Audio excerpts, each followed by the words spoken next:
Hi, welcome to the HardReset.Info channel. Now I'll show you how to clean your Samsung Galaxy S22 Ultra USB port using home remedies. So remember one rule: never use metal objects to clean the connector so as not to damage the moisture protection and the charging mechanism itself. I suggest you use an old toothbrush which you no longer use, and as you can see, there is a piece of paper in my charging port.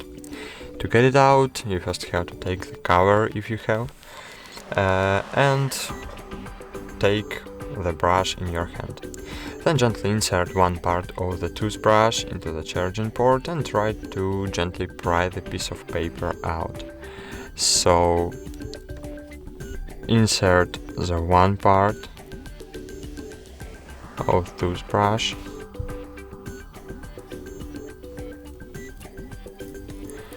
and gently try to pry out the piece of paper.